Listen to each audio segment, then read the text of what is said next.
Everybody has a philosophy, Yeah.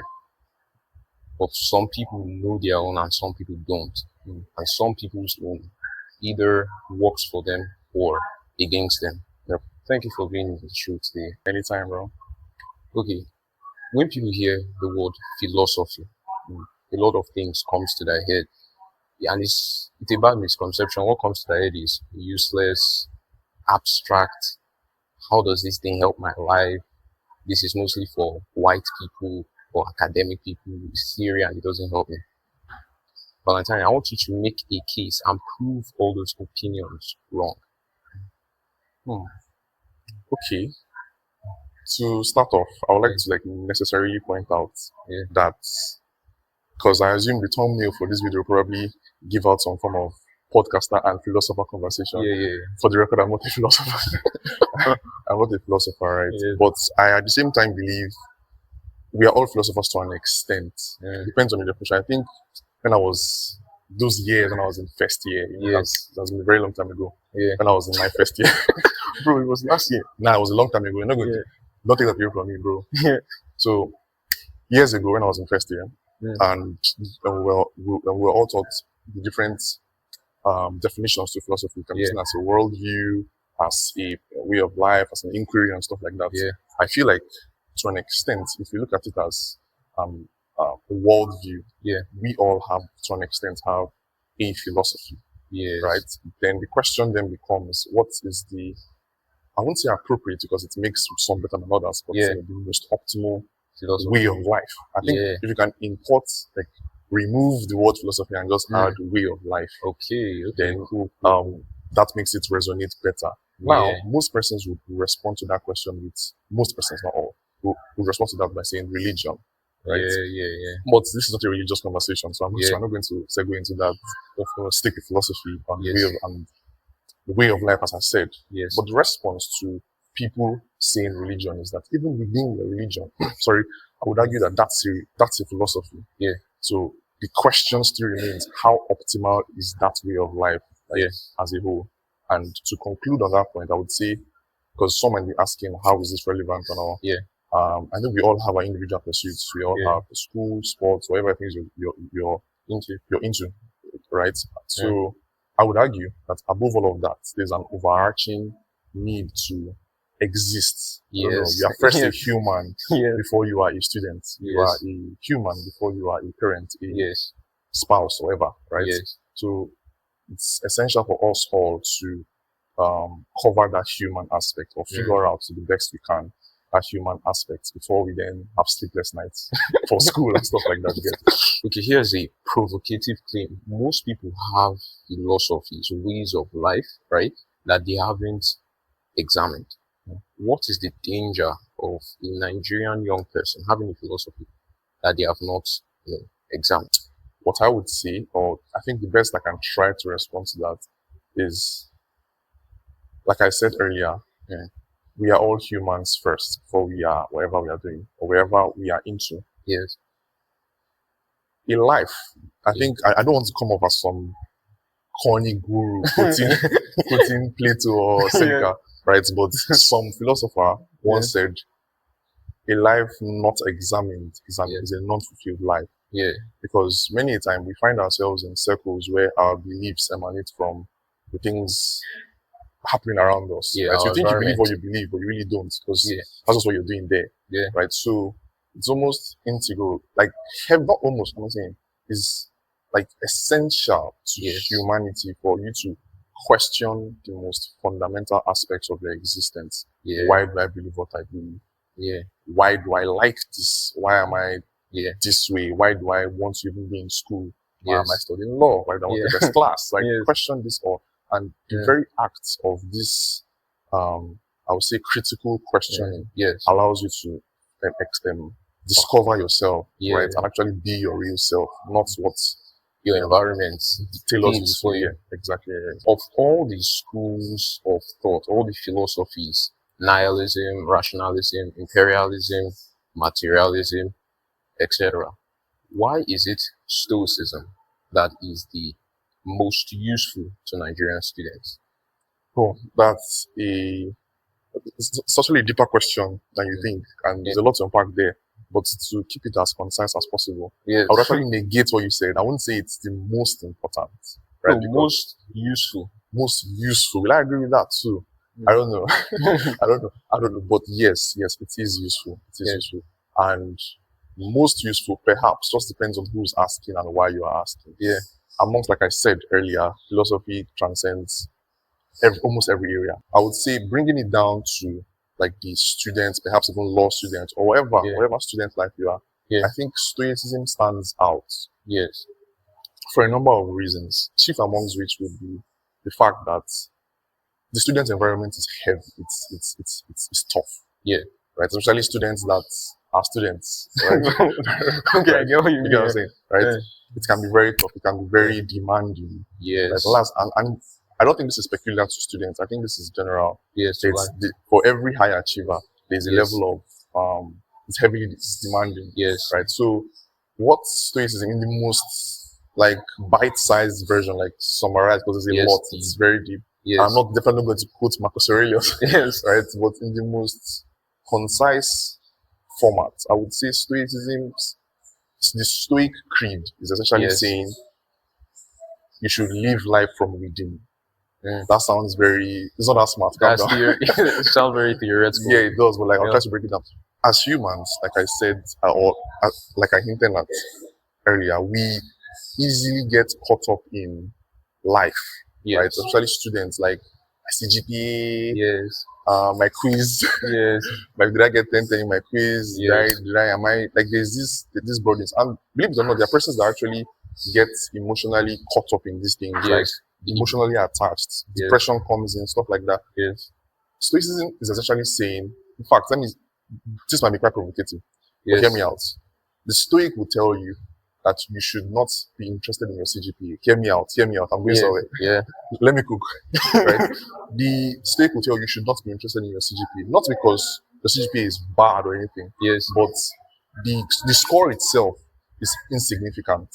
Whereas what you should be focused on is the effort you put towards said score. Yes. Right. The Stoic will tell you you should be indifferent to the things that make no difference.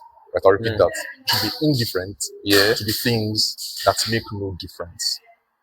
So your score makes no difference? The score itself makes no difference. Yeah.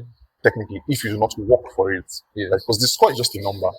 Yeah. Right? What actually matters in the real sense is the effort you use to get that C5.0. And why is that? Because now that then actually accounts for the knowledge you have as a 5.0 holder. Take, for example, would you take a word where you get a 5.0, you know, the best written in your class or whatever, because it was given to you, you paid for it. Because it's the same 5.0. Yes. But what counts? Is it the 5.0 or the knowledge of the person that has the 5.0 that can then get hired, gets like, you know. So what you're trying to say is, what really matters is what you control, which is your efforts. Your score is really out of your control. Yeah, that's actually where I'm going with that. Yeah. I hadn't landed. What I was saying was it's internal in the sense that we should be focused on the things we can control. The things that, and this is important because like, irrespective of what the outcome is, because this is life, like life will always life you, right? Yeah, things will always happen, right? You can do your very best and like get struck by thunder. I don't know. Something can just happen. Like life proves you. Did you get a heavy one at that, right? So in such a situation, the Stoics will tell you should like that should not move you at all. And this goes both ways because persons now people hearing this will be like, they don't come again. All these people don't come again. So now because of no, it goes both ways, both in the good and in the bad. When you even score exceptionally high for something you did not work for, the Stoics are not impressed. Yes. You should not get all happy because no. Did you study for the thing? I'm using school now, for example, because I believe most of the audience are like students. For example, the Stoics would not a Stoic. An ideal Stoic would not be impressed with your score. You score a 10 out of 10, 100 out of 100, very good. And I don't care. What matters, like, what did you do? The diligence, the prudence involved in getting that score, the diligence, the discipline, that's what I'm interested in because that's what you can control. Right. So generally, the take home for anyone listening, I believe like most persons will not really care about this. This is very combo, but I assume there'll be this one person actually resonates, and this might be helpful too. But that one person, I would say that you should strive to not measure external metrics so much, right? Like, I'm not saying they're not good, right? I hope to do well myself in the little capacity I can. Right? But like, that shouldn't be the effort. If it goes left, if it goes right, it shouldn't really be attached to that, right? What can I control? The daily inputs I can put every single time I have the opportunity to. Did I do it? That should be the only thing I should be interested in. I really get what you're saying.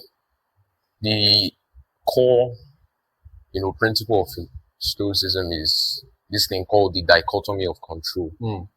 That is exactly. And a practical way to actually do this is you take a sheet of paper, you draw two circles, and you write. In one circle, you write what you can control. In the other circle, you write what you cannot control. Damn. So you guys, this is the difference between a ordinary nigga and an academic here. So like, I'm not an academic, please stop. So in the circle of what you can control, it's your efforts, your thoughts, your actions, your reactions. What is outside your control, your score, the crazy lecture timetable, the crazy academic schedule, the limited time you have. All those things outside your control. It is not to be ignored, but accepted. Once you accept it, you put yourself in a better position than someone who is, complaining, that wishing that they could control this. They'll be like, I wish there was more time. There isn't. Accept it. The person who accepts that there's no more time, what do? They start strategizing. That is controlling their efforts towards preparing for maybe the exam, the test. So that is it. So focus on what you can control, accept, not ignore. Accept what you cannot. Marcus Aurelius. Yo. You say you don't it's fine. Marcus Aurelius was at his time one of the most powerful men. He had power, he had a powerful army, he could have done anything. But he chose to be disciplined. He chose to be to restrain himself and to serve his people. Most people, what does this tell us about Stoicism? Because most people think that you can only be disciplined if you have no choice. But Marcus had a lot of choices. But he kept to, being disciplined, service, and all that. So what does this tell us about Stoicism? It tells us a lot, actually. And to respond to that, I will start by, because I'm not sure you did, or whether or not you did, but like, philosophers or analytics of the Stoic principle would always cite Marcus Aurelius alongside Epictetus. In the sense that this is a fascinating analogy or anecdote, because Marcus Aurelius was an emperor, I think, for a number of, 20 years, was an emperor. And Epictetus was a slave, right? But they both had equal respect for themselves with zero, how will I say, cognizance to their wealth or their status. Right? And this is beautiful because it goes to show the point I was trying to make earlier, that I'm not interested in your wealth or your poverty. I don't really care. I'm interested in your virtue. Marcus Aurelius, his essential doctrine was, I am a slave, right? I can't control my slavehood, right? This is where the universe has placed me. Therefore, my duty as a Stoic is to ensure that I am prudent with every task I have to do as a slave. Vice versa. Marcus Aurelius was then an emperor, right? His interest was not, like you said, all the many options he had at his beck and call, but how can I be prudent as a emperor in the best way? Not even because of I care about my people or anything, but it's like a duty upon me. This is like my essence. This is my meaning in life. My meaning in life is to be prudent. Either as a grass cutter or a king. Like it's the same thing. Do you get? So to respond to your question in further, I would say, because there's this thing, I like to say, for every time I'm giving the platform to talk about Stoicism particularly, I always make sure I mention that it is not an end that anybody can actually attain. Right? And this is quite controversial. But personally, I believe there's no person you can call an ideal Stoic. Kind of like in law when we have the reasonable man test, where there is no actual reasonable man. Like Stoicism, if you are going to be practical, we can be all feeling good and whatever dopaminergic and say I'm a Stoic. I'm not. I'm not that at all. But like, it is how I think about it. That it's an end.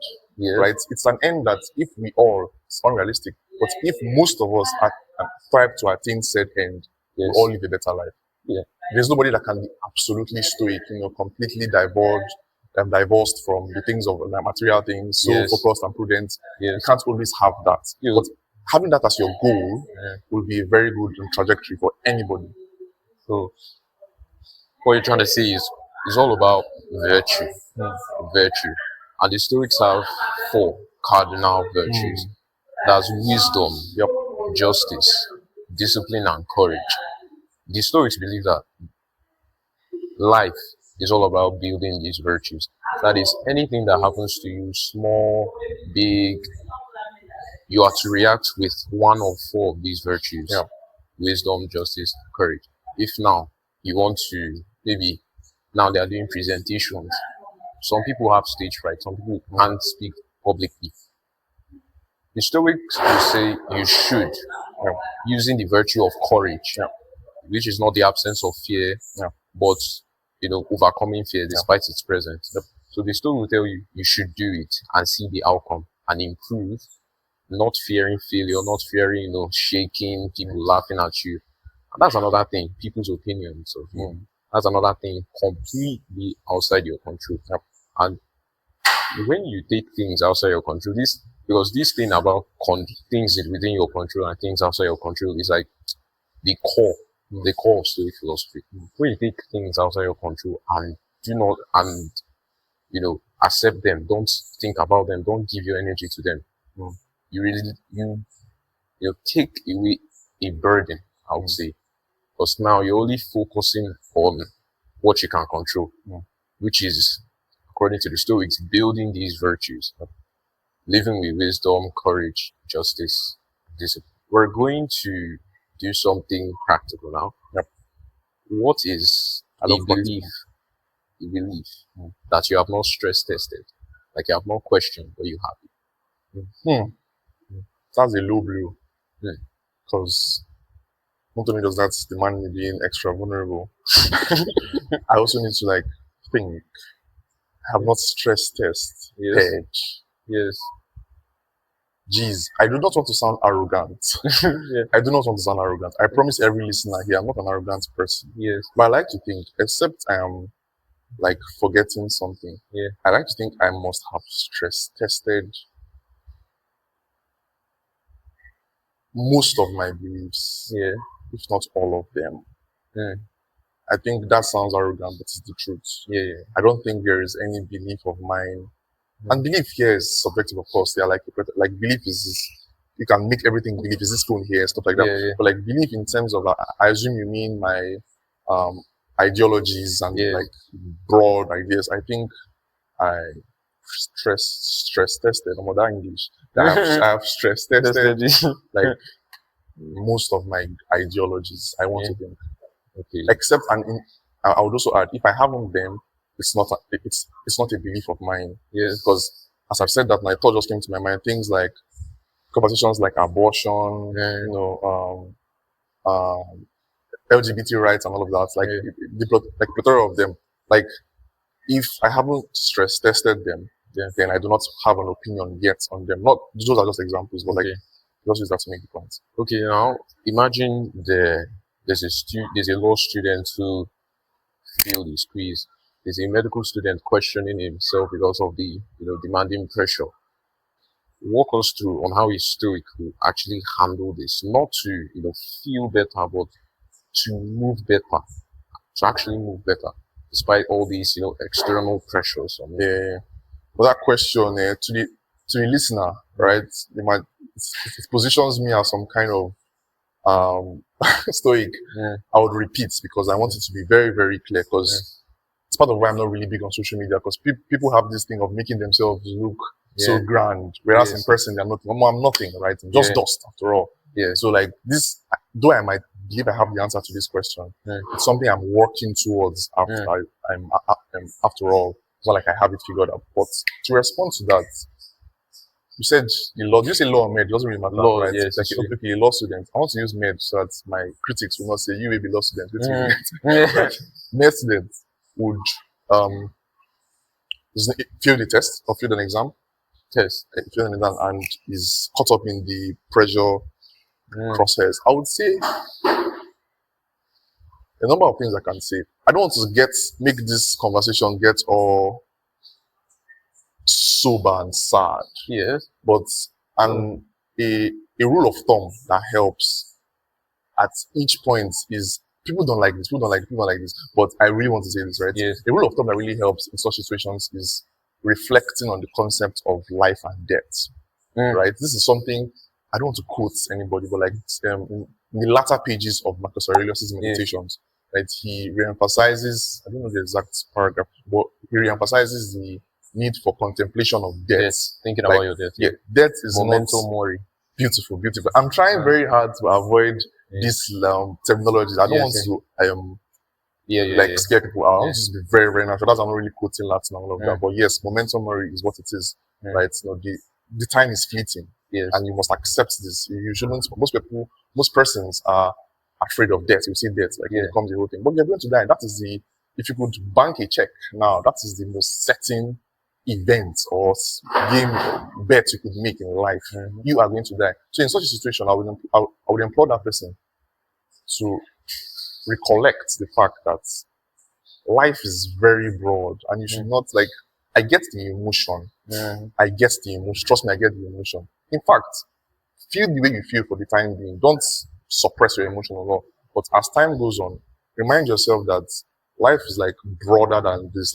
This is just one event in the grand scheme of things, and it actually means nothing. Like I said, indifference to the things that make no difference. This score, this bad score I just had, in the grand scheme of things. Sure, you claim my classmates will say I'm this, I'm not the BGS anymore. However, it means nothing. You will die. You will be equivalent to the dust you walk past every single day.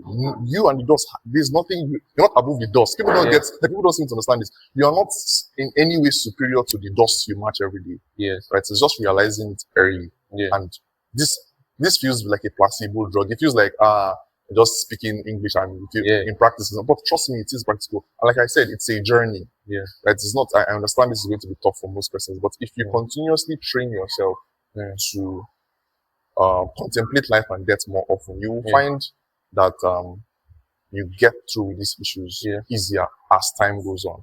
But at the same time, I think it's necessary I add, because we are students too, this does not then mean that you shouldn't thrive for excellence, right? Because I don't know if you would have still asked this, but in part of, because it's a subset of the quote I made on indifference to the things that make no difference. The Stoics will tell you, because all these critics, people waiting to say they're smart. They're like, Mr. Stoic, Mr. Philosopher, you don't do your philosophy finish. Maybe you go still go work. Right. That's a very valid pushback. But the Stoics will tell you that they're indifferent to everything. But there are things we call preferred indifference.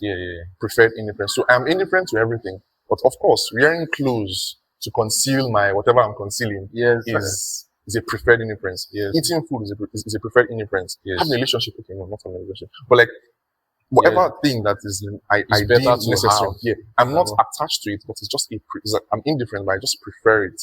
So I implore students to also, academics, it's a personal thing. So I'm not saying you should do, but you can consider, because I could be saying rubbish here. Just take what I'm saying and think about it for yourself. Right? I like to implore students to consider academics as a preferred indifference. It means nothing in the grand scheme of things. But for the reason that I am on earth here, I should pursue something, right? So pursue this academic, whatever. Just do what it is, do what it demands at the time, but do not get attached to it, because at the end of the day, it is indifferent. Indifferent. Yeah. More English is hard, bro. Social media have made the world in such a way that people pursue external validation through likes, comments, highlights, whatever. Stoicism is the antidote. How does Stoicism implore people to respond in a world which is making external validation seem like an important thing? Or more, to be fair, I make a do life for you, right? because I know we lie for you. Yeah. All right, my response to this question is heavily personal. Yes. Because I feel it's very difficult telling people what to do. I don't believe there are any rules to life, right? People, there's no rule book. So you can have general odds and eases, but people do live their lives the way they deem fit, right? So I'm in no position to tell you, oh, do this, don't do this. I can only speak on what I do and what works for me, right?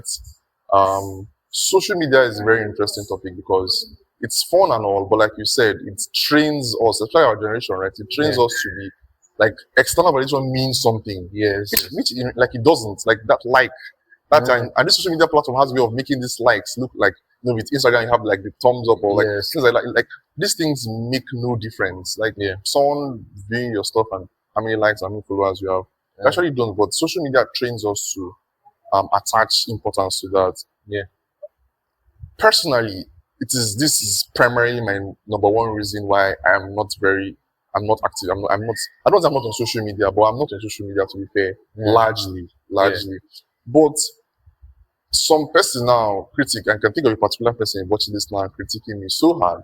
But some critics saying this now be like, oh, so because of una philosophy that make you look on the watch social media. No. I feel everything as one of the 4 virtues you mentioned of Stoicism, I'll say moderation is actually I think you can categorize that under I think you said courage, temperance, justice. You can categorize moderation under wisdom to an extent. Right. So moderation is also I mentioned it because of Marcus Aurelius said a lot about moderation. Said everything should be done in the right proportion. Right. So in everything you do, you shouldn't do too much or too less. So moderation with regards how you approach social media should is heavy. Like people should it's not just watch time or scroll time. Like you should be very conscious of the fact that what I am doing now is not optimal. Like do it with the active thoughts or active understanding that this is doing harm to you. I don't know if this makes sense. Like doing it, okay, and it's like taking a cheat meal or something like that. You should understand that I'm doing this. This isn't very optimal, but I'm going to do it for a stipulated, just for my fun, because like I said, we're all humans, right? What I say, I scroll occasionally. I'm not going to come and now cap here, but I do it very consciously. Okay, I'm not really gaining anything from this. It's just fun. And by doing it consciously, it helps you see that you don't get into like doom scrolling for hours. And even when you do, it's very rare. But like you reduce it by a large number. So that's our response. That moderation, you should be very conscious of the fact that this very act you're doing isn't very optimal. It just is like taking candy or taking sweets. Like that's the thing, taking candy, likes, comments, all these things. It's not like you shouldn't be doing that. Your it's just dopamine. And the thing is that back to the core value, it's outside your control. There will be a time that you're putting in effort and nothing is coming. At that point, does that mean you're useless? This is what causes people to feel bad about themselves or see themselves less. Bro, try to cut you short real quick there. Because you're actually touching on a very, very okay. Do you know you should land before I I should land, bro. So I don't get home training, no vex. So like if you don't have those likes, it doesn't mean you're less important. And that's the thing with Stoicism. They always believe in self-sufficiency. If I don't get this external likes, comments, whatever, I am still valuable to myself. That is what I have is my character. This thing with existential crisis, someone asked me something like, if I am not a law student, I don't do this. If aside what I do, what am I? And the story will tell you that you are your virtues. You are what you do. You are how you react to life. Do you react to wisdom? Do you react to foolishness? Do you treat people bad? So it all boils down to the virtues and focusing on what you can control and not. And likes, you can't control them. But your character, you can. So focus on your character and don't care about external validation because it is fleeting. It is outside your control. And things outside your control, if you wish it to be controlled, you're just injuring yourself. Like there's another quote, I think by Some guy. He said, we do not wish things the way you want it to be, but you should wish things the way that they are. That is, okay, if you put in effort, like this thing usually helps me. It's very tremendous. Like now, in my room, let me boil it down. Like in my hostel, IG, very crazy. People are making noise. I want to read, and people are making noise. A normal person response is to start complaining. Why are these people making noise? These idiots, they don't know anything. But I remember, wish things to, don't wish it the way you wanted it to be, wish it the way it is. So I accept that, okay, they are noisy. I mean, it's nature for people to be loud. I mean, they are young people. There's a lot of things they talk about, so they'll be loud. Another thing, maybe a lecturer decides to do one crazy impromptu quiz. You wish, oh, I wish I have studied. I wish you would like postpone it. No, accept it. That is the way it is. Accept it the way it is. Then look within. That is, what am I going to? How am I going to respond to this? So it's all about your responses, really. Your responses, your perception. I want to go deep. Just go with what you wanted to say.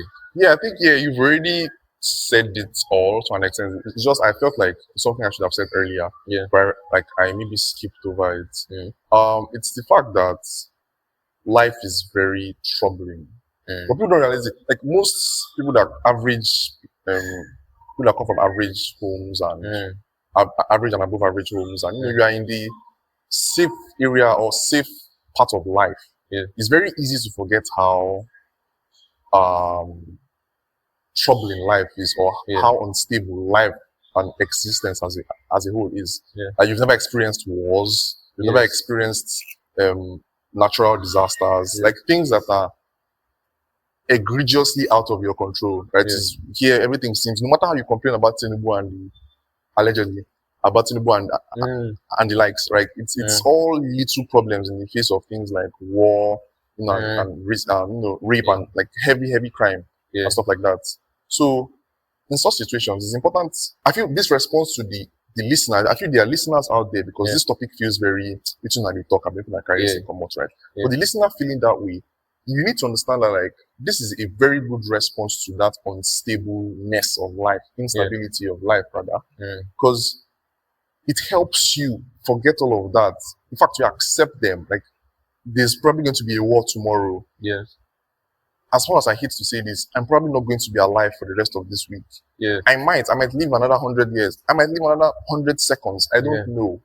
Right. So I can't really start crying over not getting an A. Which is also your control. It's outside my control. Do you understand? It's not so like the next 100 seconds I still have to be alive. I can just be good. I can, be nice to you. I can like do what I'm supposed to do. I've been asked to clean this. I can clean this place optimally. I can just give to the world prudently. Do you understand? So like, I feel it's important to the person listening who feels these entire things unimportant. The person should take notice of the fact that life is very unstable and harsh. I think that's a better word to use. Very harsh. So things are definitely, if things haven't yet happened to you, things are going to happen to you. I don't mean to, I don't want to disclose so much here, but like over the holiday, I lost someone, like someone very, very close, right? And it really helped me consolidate or like reaffirm my philosophical standpoint. Before now, me and my friends will always discuss about this philosophy. I'm like, don't carry my wallet. Even me, like, I laugh along because it's like philosophy as a whole. Even me, I cringe when I hear people say, the philosopher. Like, oh, God, go rest. Maybe you never chop this morning. Why they call yourself philosopher? But like, if you're actually going to bring it down to reality, right? I saw that even amidst the situation, like every other person, I saw every other person's reaction to this tragic event. And sure, I'm human. I had my own emotions to the whole thing. But I immediately saw myself resorting back to those, they're called first principles, actually. Principles that like determine every other principle or idea you have. So resorting back to these stoic first principles that, bro, like, why are you crying? Like, I'm not saying you shouldn't cry or you shouldn't, the thoughts comes to mind like, yo, bro, you are going to die too. You're going to die very soon. So like, we haven't said this is aligning your life with nature. Beautiful. That's like I feel like we didn't say this in the beginning. Yeah, we're just talking, we're just having a conversation. It's not very organized. It's not organized. This should have come first. This is the first thing. Stoicism is aligning your life with nature. No, it's not still like we've still touched on it by saying, you should accept what is. Yeah, what is nature. Nature. Yeah. And what is nature? Nature is reason. And another thing that is nature is change. And that tragic event, someone losing someone you love, is simply an operation of nature. So if you fear, but the listener here, my guy, listen here, will tell you like, guy, so wait till you come to talk, so I should not feel bad because of you should. You accept those emotions, but what it means is that it doesn't mean game over for you, but it just means that nature have taken its course. The Christians will say that is the will of God. Will of God. Someone can also attribute it to nature. Yeah. True.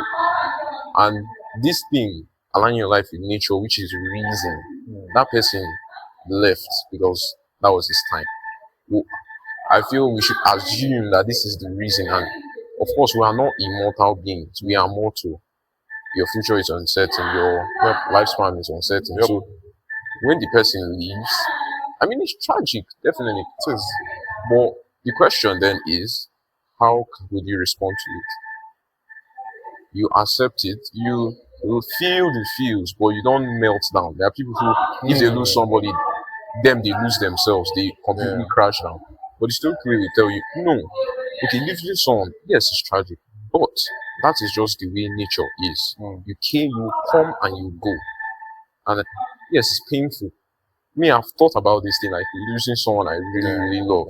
And I thought, what is the best way to, push past that moment? When it eventually happens, because it inevitably happens, I told myself to, take what I've learned from him, the person, take what I've learned from the person, and live by it. Ask the question, would that person want you to, completely break down because he left the world, per se, he died? No, he wants you to continue living.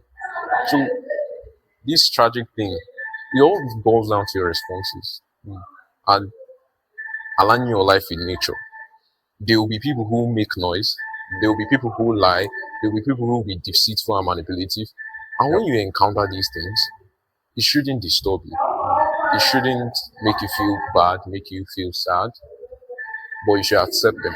And that's why these 4 cardinal virtues. I'm sorry I'm not even framing this thing in the best way. It's fine. It's practical to the listener. I mean, it's aligning your life with nature. First, nature is reason and change. Good. It is natural that there will be some person who always shouts and you don't like it, per se. There will be a crazy lecturer who laughs like a madman. And I can name 2, but no other. There will be a crazy lecturer who will laugh in class and then make you cry in the example. Good. There will be busybodies. Like, this is all nature. And it's not always, give you a kiss.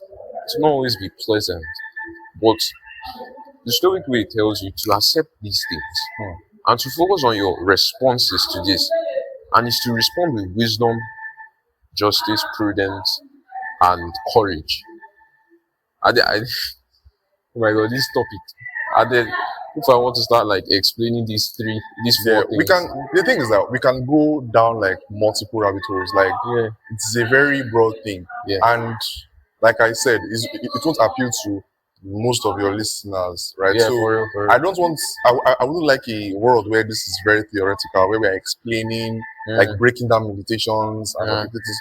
Let's just respond to people's daily needs. Like, I love the example you gave, the exam, the loss of a loved one. Like, these things are recurrent, happening every single day. So let's respond to that as against trying to teach Aurelius.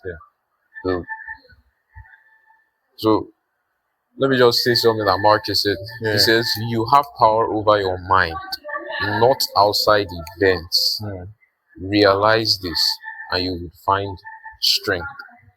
This means that the Stoic idea is idealistic. It tells you to be unbreakable. Yes, it tells you to be unbreakable, to be unstoppable. Not through controlling everything, but through controlling what I'm really explaining. at this It's point. fine. It's fine. It's fine. Flex. No, I'm explaining my at guy, this flow. point. I'm explaining at this point. Okay, let me tell you. Okay, let me be practical. Now, this is my podcast. It's very demanding because there's a lot of things I can't control. See episode 8, I say the thumbnail was I almost quit because the external things really like went against me. My guest was unavailable. Oh, NEPA, I can't snap my finger. NEPA brings light. I couldn't charge my equipment. My phone was down. Everything was coming against me. I did that thing called the dichotomy of. I asked myself, what do I control? I control my ego. I controlled the only thing I had control over was myself. And what was the best solution? Just record a solo episode and then, continue building your consistency. So in that point, it's focusing on what you can control. As a student now, this tutorial level, current module that we're in, yes, it is very, very, very demanding. Very demanding. Like if you zone out and look at everything and think about like what you actually have to do in order to come on top, get the desired grades that you want. There's a lot compared to 100 level, but you can't control it. Like that is how it is. This means you shouldn't start crying, but start strategizing. Another question you ask yourself: have somebody come out of this successfully? Yes. Then you ask yourself, how did that person do it? Then focus on using their strategies to come out. Not wishing that it was less stressful, there was more time. That's being naive and delusional. So the story will tell you, focus on what you can control, your strategy, your efforts, and not external events. Yeah, and a necessary extension to what you just said now is, I love how practical we're getting at, especially with like law students and all. Is in such a situation now where you have a lot to read and tough goals to meet. This is exactly how Marcus, or say some Stoic, or the ideal Stoic would address the situation. I am going to do all that is necessary for me to pass. Yes. To pass, to score very highly, excellently. Yes, excellent. Right? I'm going to do everything from the burnt candles. I heard now they're using gas now to read the candles. Like from the burnt candles and the burnt gas and whatever, right? And the mentorships, the study, whatever, library time, whatever thing you can do that. Yeah. Then the end result shouldn't be a problem to you. This is important. This feels like just a statement, but it's not. Because for the story, if you can check all the boxes that you did everything in your capacity, well, to an extent, in your capacity to score an excellent grade, and you end up not getting said grade, you are as successful as someone that finished with a freaking magna whatever in Harvard, right? You are a summa cum laude. You know that is like highest grade level in Ivy League universities, right? So you are the same level with that person, philosophically speaking, because there's nothing you say your script got burnt, or I'm not saying if it's something within your control to say complain about the script or something, all of that, but like don't get depressed if it just happens that there's nothing that can be done. You have done your part and you have been successful, and vice versa. In a situation where you do not read at all, and some parents pays for you and you get an A, you should not even be happy. Yes, because you did not apply virtue. I think that's even against virtue. Yes, it's again you were not virtuous. And so in fact, you should have sleepless nights over that E. Yeah, that E should bother you. Another point is that Stoicism is focusing on good. What is good? Yep. For it's not. Also, what's wrong virtuous? Because like good and bad can give you wrong. What is virtuous? According to the definition of virtue you gave, like what's virtue? Virtue is anything good. Yeah, exactly. That does not harm other people. Marcus said, what is good for the bee is good for the hive. Like, ensure that whatever you do does not harm any other person. That act of sorting, you paid for a grade. If someone finds out, someone that put a lot of effort, that may make them feel bad and inadequate. They may now feel, okay, school is scam. Okay, all my effort, look down at the effort. Basically, that act, which was not virtuous, affected that other person negatively. But if you go through the right route, put in right strategies. I don't ever tell people to put massive effort. Put massive strategy and then supplement it with effort and be effective. Check out episode 3, 4, 5. This guy. And then I forgot my point. Yeah, talking about like the sorting and how like you should just put in effort, put in effective. Not hard work strategy. Okay, yeah. So after putting all that effectiveness, that is your efforts which you can control. Yeah. And then you get an A. Another student, maybe behind maybe a first year student hears about it. He now asks you, how did you do? You tell it, I put a lot of effort, I put a lot of strategy. That will quote unquote motivate the person to follow the same good route and get the desired outcome. Give me 3 practices, not theory, not some textbook rubbish. We have been talking about a lot of theory. For real, we went practical with Google, like give me three practices that someone can use to become quote unquote more stoic. Yeah, there are like thousands of practices, but 3. Yeah, but to streamline them to 3. Guy, they stress my brain like mad. But I would try. Like I said, what we said earlier about life and death is one to me that has the greatest impact. Yes. Right? Life and death is something that is certain. Yeah. So practical step number 1, think about your death. Contemplate your life and death. I know this might sound very strange to most people. Very this sad. Will sound very sad and very decrease. Yeah. Like I'm trying very much to not die. And they're telling me, I'm not saying you should go home and I'll start folding your hands and I'm about to die. No, just accept it. You need to understand that this is certain. Yes. Like it is certain. It is the only sure thing to happen. You might as well just accept it, right? Yeah. So the more you do that, the more material things lose their value, and things that hold you back, such as fear of like, well, okay, what do people think about? People say, or like people's impression if I do this. No.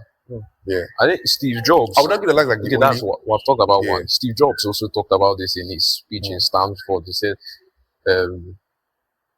when he was 17, he stumbled upon a quote which says a question which was, if today was the last day that I will live, would I want to do what I'm about to do today? And he realized that it removed all fear of rejection or failure, and it just made him really live more courageously and effectively. Match it.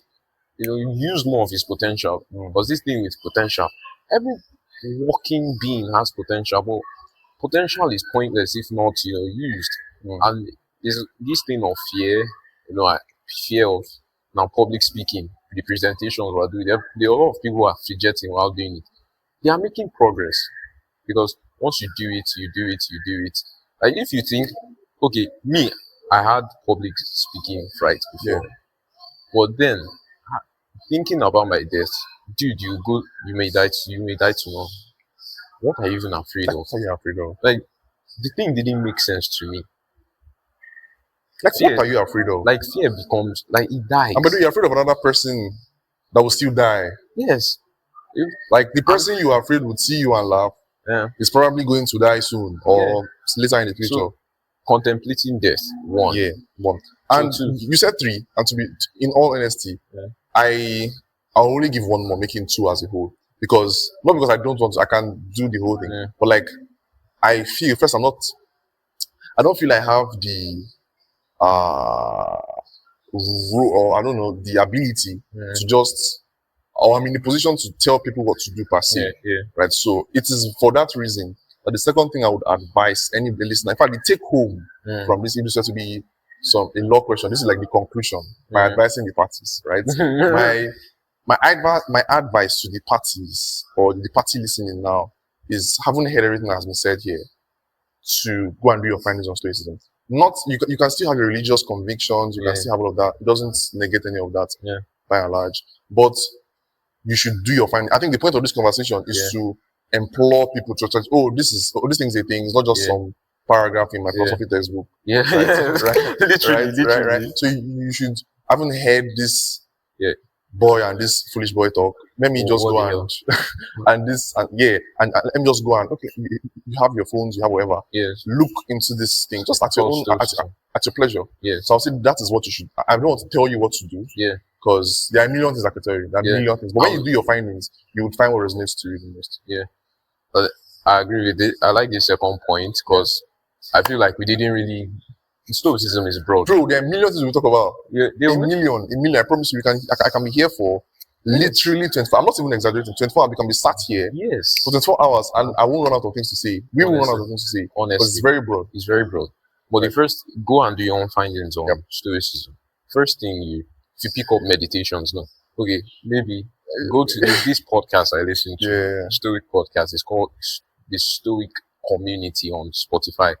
Just search it and you see their videos. Just listen, search for 10 great lessons from Marcus Aurelius. However way, videos, books, if you're the book type, just however way that suits, tickles your fancy, just look it up and if the doctrine in fact helps too. If the doctrine of Stoicism makes sense to you, then apply it. And if it doesn't, you can just throw it out the bin. But if it does, that's what I'm saying. I feel obviously this isn't going to impact every listener. Right. So you have to, but if you have the choice, you have the free will to look at it, see its tenets, and disagree. You are a free thinking mind on your own. If it doesn't sit home, then toss it aside. But if it does, I implore that person to not hesitate and go for it. And now let me give the third one, which is the core value. Thank you for helping me with all this. That thing I said of taking a sheet of paper and then drawing two circles. In one circle, what you can control. In the other circle, what you cannot control. The truth is, what you can control is small. Your power is small. What you can control is where your power is. And your power is small.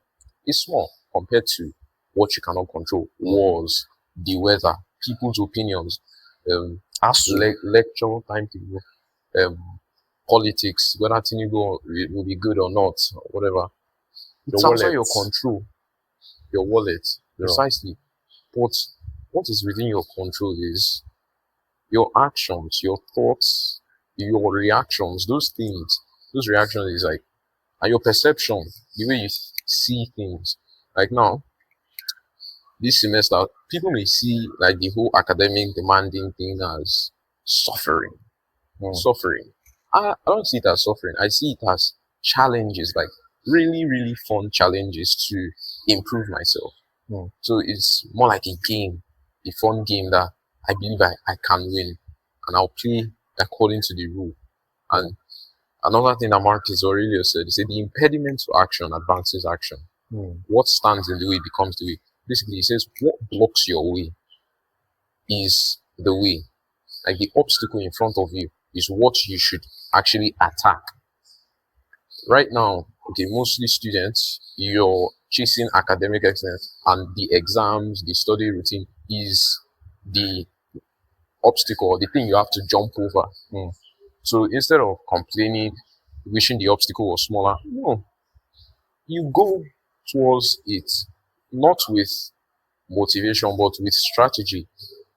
Think, be effective, and then focus on your effort, and then whatever you get in the end, because the outcome, mostly in academics, is outside your control. But if you believe that to the best of your capacity, you put everything in you, you have fulfilled all righteousness according to the stories. That result, whether it was good or bad, doesn't concern you. If you get an A, which is your desired outcome, good. If you don't, you'll not be happy, but based on the fact that you did all which was within your power, that is good. Regardless of what the environment. Right now, people don't think. I'm sorry, most people do not think, reflect, all that thing. And I think that's the nature of things due to the technological developments and everything. But second, just do these three practical things. think about your death. Go and do your findings. Do research on Stoicism. Yeah, find out things for yourself. Look at things you can control, focus on them. Things you can't control, accept them. Yep. So that's it. The idea is point not telling people what to do, but basically expressing, saying what we do, and it to us personally works. And the Stoics themselves, it worked for them. Marcus Aurelius, a emperor, a king, Seneca, lots of them. They had power. Seneca was a slave, for real, but he still became like the greatest teacher, one of the greatest teachers in history, due to Stoicism.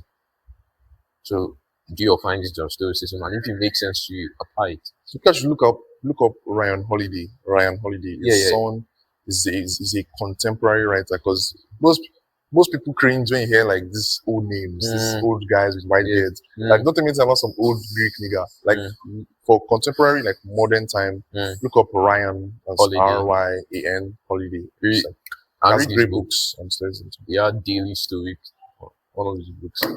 But if you're interested in this silly Stoic stuff, well, I've gone over a lot of theory and a bit, and also practical aspect of Stoicism.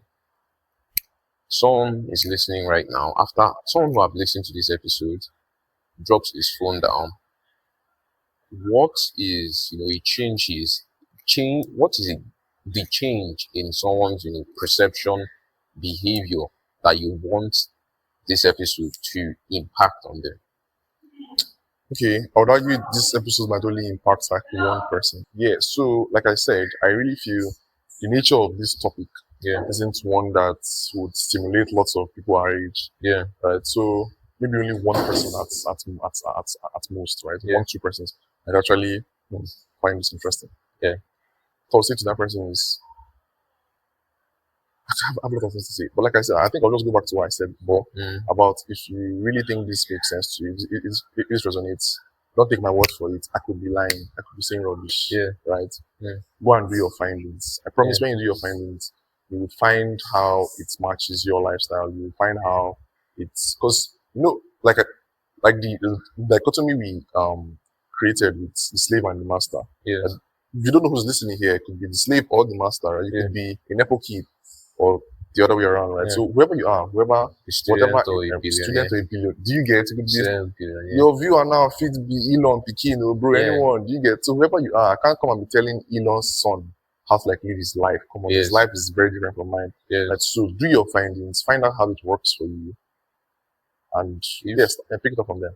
Okay. That's like the best takeaway I can see give anyone. Don't be these silly philosophy people that quotes. Like know all the quotes. Remember, the point. I'm trying to keep this as I'm ending up where we started off from. Right. I'm trying to keep this as practical as possible. So it's not a question of, oh, you're the smart philosopher guy, like I quote Socrates, right? Nah, it's only meaningful when it impacts your life, like your actual awake time, what you spend your breath doing. That's the only time is. If you can quote or you've read a billion philosophy books, it means absolutely nothing if you don't apply it, right? So your goal should be, if after taking interest and doing your findings, whatever you then learn should then impact your interactions with persons, your thoughts, your activities, vice versa. So it boils down to application. The reason why I made this episode is because Stoicism is one of the most practical, philosophies, in quote, way of life, which gives you, in my own opinion, fulfillment and contentment. Because there's a lot of life is so broad, but when chaotic. But when you know your roots, your foundation, what matters to you, and how, from that, that your base, that your foundation, that foundation determines how every other thing, how you make your decisions, of how you respond to every other thing. To round up, tell them, since you already mentioned this, I want to give you the honor of rounding up on that ground, right? Tell them the storm and the wall analogy. So to close up. Okay. It's a great analogy. Okay, Marcus Aurelius. one of the greatest Stoic philosophers, he said, your mind is like a promontory of a sea. A promontory is a rock that's at the side of a sea. Your mind is like a rock at the side of a sea that the waves continually break, but it tames the fury of the water. That is, the wave hits the rock continuously, but the water goes down. I just said that in the basic way, but like, here's the exact quote. I like the exact quote. Yeah, give it to them like final notes. Okay. It must be like the promontory of the sea against which the wave beat continually. Yet, though it both itself stand, and about it are those swelling waves, stilled and quieted. That is, your mind is the rock. Every external thing, your crazy lectures, your finances, are the waves. They beat you, but you do not break. That is it. So, I think we're done for this episode. Yeah, man. This was a journey. Yeah, man. We went on a voyage. We don't reach with that, though. Do your findings. Thank you, Ike, for being the show today. Well,